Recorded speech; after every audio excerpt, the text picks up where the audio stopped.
In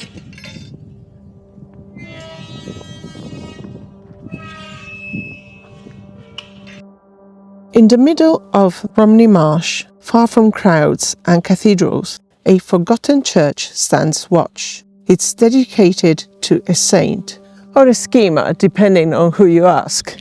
This is St. Thomas à Becket Church, Fairfield, Kent, and all you need to get in is this.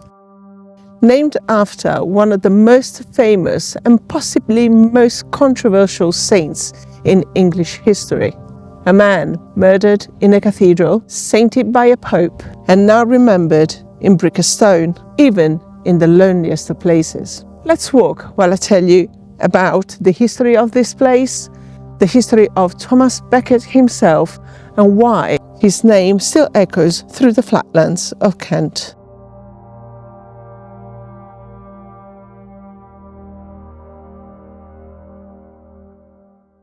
Most visitors come here for the quiet, but the church has, some say, a lingering presence.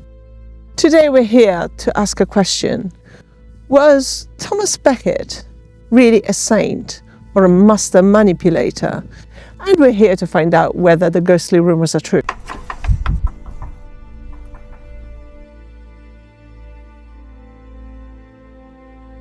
As I was doing some research about the most infamous characters in British history, one name caught my attention, and that was Thomas Becket, who was not a character I would have expected to be on that list, and I found that particularly intriguing. Who really was Thomas Becket? The history of Thomas Becket begins in London about 1120. Sharp and ambitious, he was educated in Paris, and he caught the attention of powerful churchmen, eventually entering royal service. By the time he became Archbishop of Canterbury in 1162, Becket transformed from a lavish courtier into a defiant cleric, or so the story goes. He became Lord Chancellor under King Henry II, and then in 1162 Archbishop of Canterbury. And that's when everything changed. Once appointed, Becket turned against the king. Some say he was defending church rights with almost obsessive zeal, and some say it was true conviction. Others call it a power grab, a stage conversion meant to elevate himself even above the crown. He insisted that crimes committed by clergymen, such as assault and murder, had to be tried in church courts, not royal ones, and that created a political firestorm. Many clergymen who shared his views thought that his methods were excessive and self-serving.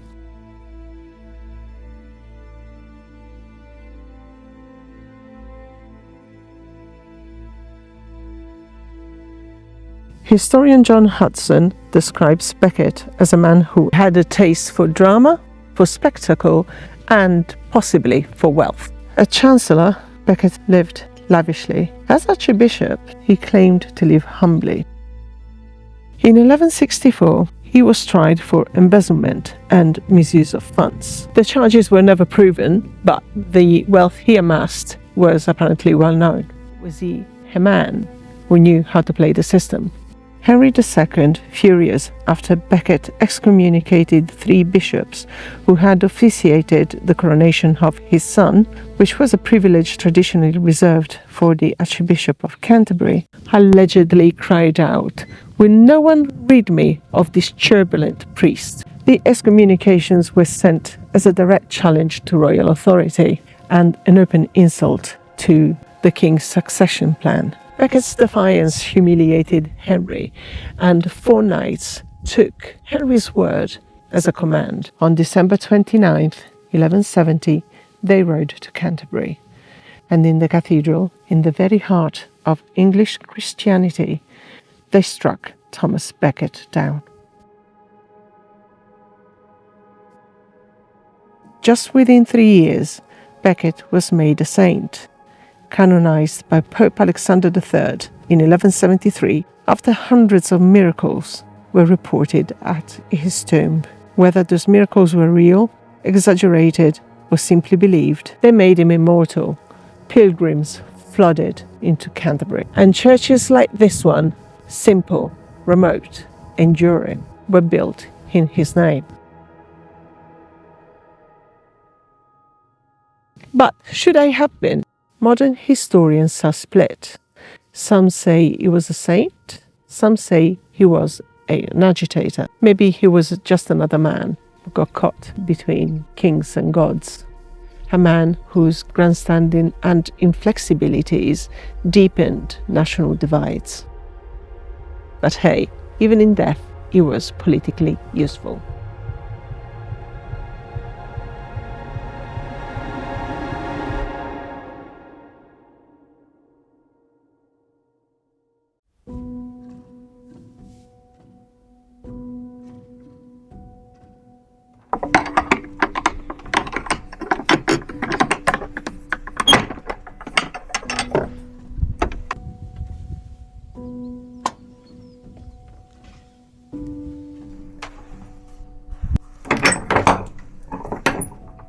So why this church in the middle of nowhere?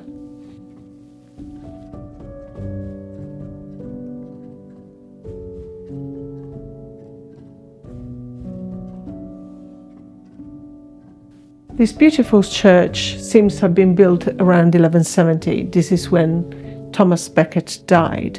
It stands here on Romney Marsh, once a wild waterlogged frontier of southern England, and no man's land between sea and soil. It was a statement of loyalty to the martyred Archbishop and a hope, perhaps, for divine protection in a dangerous land.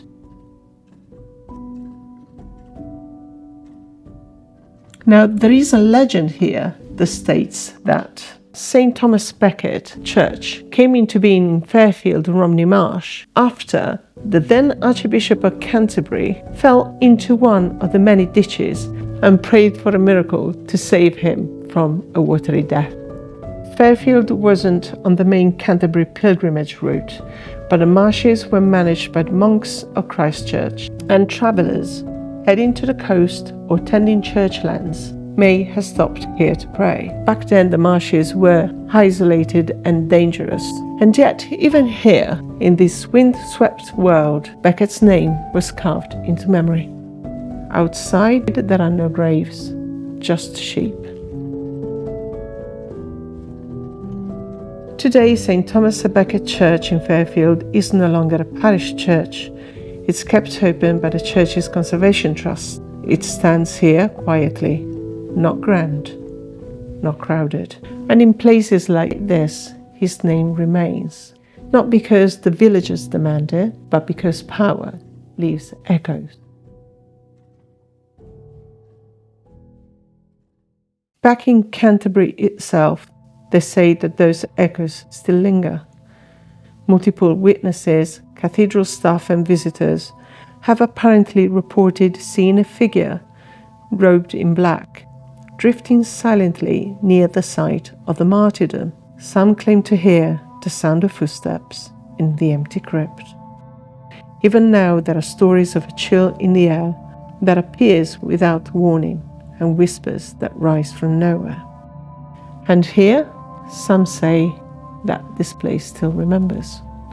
Over the years, visitors have reported sudden chills, footsteps with no source, and a strange presence staring from the chancel.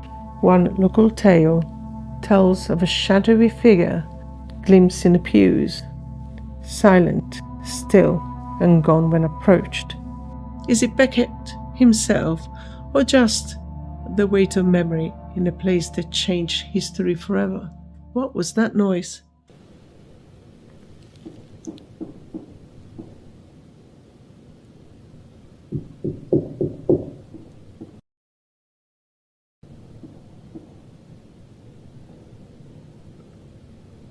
Maybe it's upstairs. Maybe it's the shower upstairs.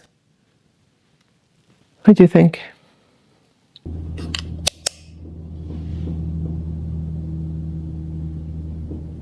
Oh my word. Okay. Is anybody here? What? Okay, I'm on airplane mode. No, it wasn't. Okay, airplane mode on. Is anybody here with us?